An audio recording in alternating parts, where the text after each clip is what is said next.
যুদ্ধ দ্বন্দ্ব প্রথমে তৈরি করে। দ্বন্দ্ব তৈরি করার পরবর্তীতে দেখা যায় যে বিভিন্ন আপনার রিপোর্টও আছে যে সেখানে সে অস্ত্র সরবরাহ করে, আবার সেটার সমাধানেও সেই আসে। ঠিক আছে, কারণ পলিটিক্যাল ভোটের রাজনীতি করতে গেলে আপনি কি করেন? নেগোসিয়েশন করেন। কিন্তু এই না এসেতে যেমন মনে করেন আপনি স্বাস্থ্য খাতটাকে একদম সিন্ডিকেট ফ্রি করে দিতে পারতেন। এটা তো মানুষের নাগরিকের একটা অধিকার। এটা একটা সিন্ডিকেট হয়ে আছে। সেটা হচ্ছে যে যে পলিটিক্যাল পার্টিটা সে যেটা করে এই কথাগুলা বলে এদের মধ্যেও কিন্তু দ্বন্দ্ব আছে। আপনি দেখেননি এদের মধ্যে দ্বন্দ্ব আছে?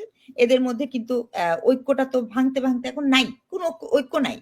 তবে আমি আমার মতামতটা একটু রাখতে চাই। প্রথম কথা হচ্ছে কি, আমাদের এই রাজনীতিটা ভীষণ রকমের একটা বাইনারি অপোজিশন ধরে চলছে কিন্তু। যেমন মনে করেন বিগত যে সরকার ছিল, আপনি যে প্রশ্নটা করেছেন ইন্ডিয়ান পন্থী, বিগত যে সরকারটা ছিল সেই সরকার 2014 সালে সুজাতা সিং এর একদম নেকেড ইন্টারভেনশন এই বিষয়গুলো এবং ইন্ডিয়ার একটা প্রচ্ছন্ন এবং পরোক্ষ প্রভাব, প্রচ্ছন্ন তো বলবো না, একদম প্রত্যক্ষ, এই প্রভাবটা ইটসেলফ আমাদের জনমনে ইন্ডিয়ার প্রতি এবং ইন্ডিয়ার রাজনীতির কূটনীতির প্রতি একটা অনাস্থা তৈরি করেছে।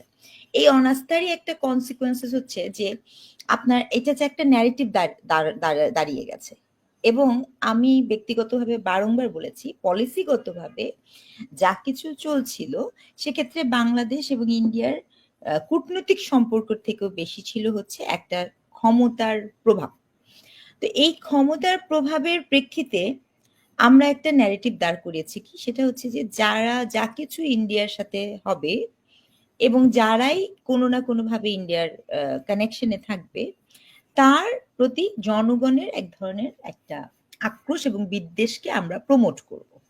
এটা একটা পলিটিক্যাল ন্যারেটিভ তৈরি হয়েছে কিন্তু, এটা সত্য। এবং এই পলিটিক্যাল ন্যারেটিভটা তখন তৎকালীন প্রয়োজনে, আমি যেহেতু শিক্ষক আমি যেটা বুঝি যে সেই সময়ে তৎকালীন যেই স্বৈর শাসন ছিল সেটির জন্য ওই পলিটিক্যাল ন্যারেটিভটা অনেক বেশি গুরুত্বপূর্ণ ছিল এবং এখনো গুরুত্বপূর্ণ আছে, তা নাই যে তা না। কিন্তু দুঃখজনক কি জানেন, দুঃখজনক হচ্ছে যে বাংলাদেশের অভ্যন্তরীণ রাজনীতিতে আপনার এই কখনো ভারত এবং আমি বরাবর ওই সময় আমি বারংবার বলেছি যে আমেরিকার ইন্টারভেনশনটা আমি ব্যক্তিগতভাবে কখনো মানে পছন্দ করি না। এটা আমি আপনাকে অনেকবার বলেছি যে কারণ আমেরিকার যে পলিসি আছে সে ওয়ার্ল্ডে বিভিন্ন জায়গায় যুদ্ধ দ্বন্দ্ব প্রথমে তৈরি করে।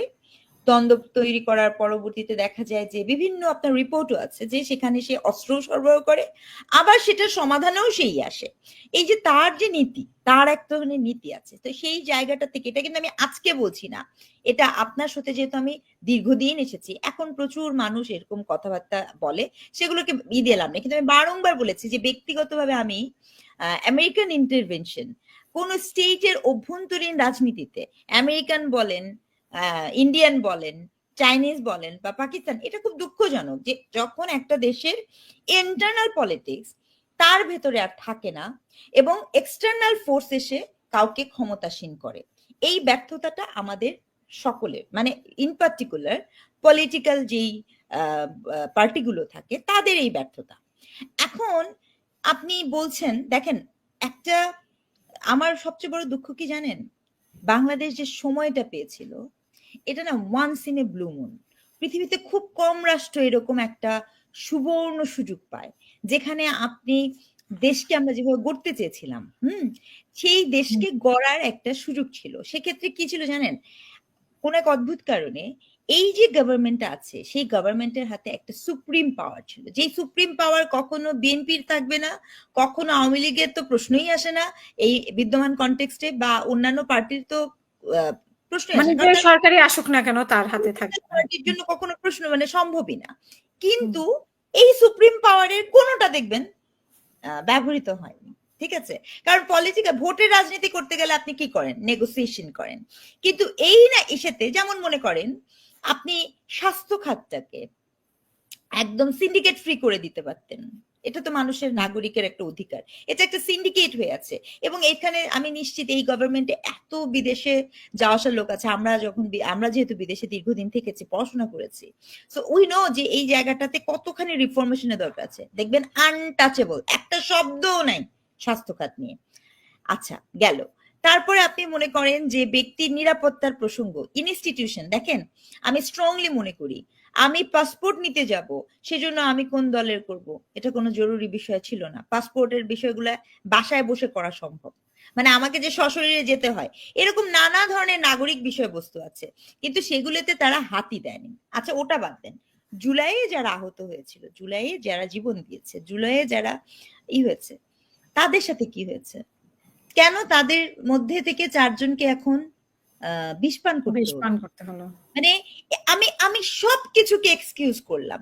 কারণ দেখেন, এখানে যিনি বিএনপি আছেন বা অন্যান্য দল আছেন, তারা রাজনৈতিক ন্যারেটিভ নিয়ে মারামারি করবেন। কিন্তু আমার তো এটা বক্তব্য যে যে মানুষগুলো করলো, তাদের জন্য আপনি কি করেছেন? Forget about everything. আমি আসলেই বুঝি নাই। এখন এটা আমি বুঝতে পারি যে অনেক বড় দূরত্ব তৈরি হয়েছে।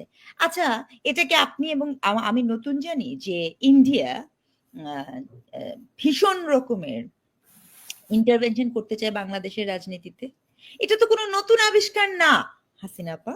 এটা তো আমরা সবাই জানি যে সে চাইতেই হবে তাকে, সে চাইবে না, চাইতেই হবে তাকে। কারণ তার বর্ডারল্যান্ডে এখন সে চারপাশ থেকে চাপে আছে, চায়নার চাপে আছে, ওদিক থেকে এসে পাকিস্তানের চাপে আছে, এবং বাংলাদেশেও যদি তার একটা হয়, সে তো কন্টিনিউয়াস। আপনার তো এটা চিহ্নিত ব্যাপার।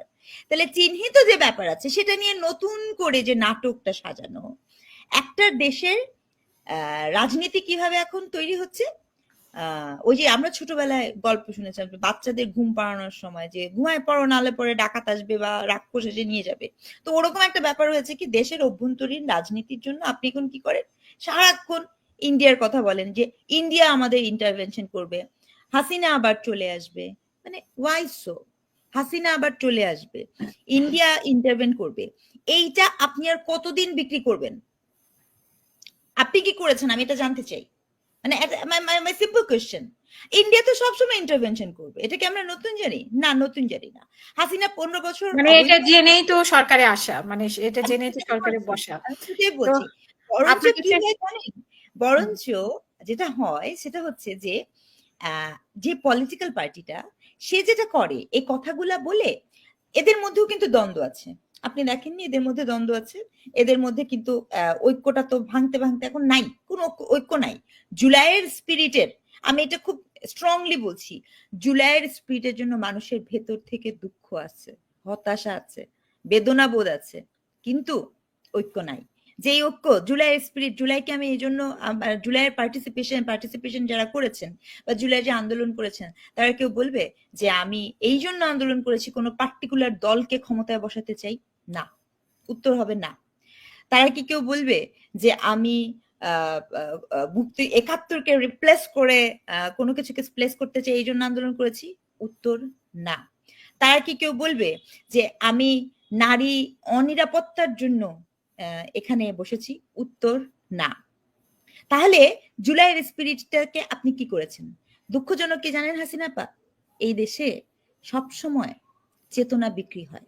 এই দেশে মুক্তিযুদ্ধ চেতনা বিক্রি হচ্ছে, এই দেশে জুলাইয়ের চেতনা বিক্রি হচ্ছে, এমনকি এখন এই দেশে রাজাকার চেতনাও বিক্রি হয়। এর চেয়ে দুঃখজনক আর কিছু নাই। জি, স্নিগ্ধ, অনেক ধন্যবাদ।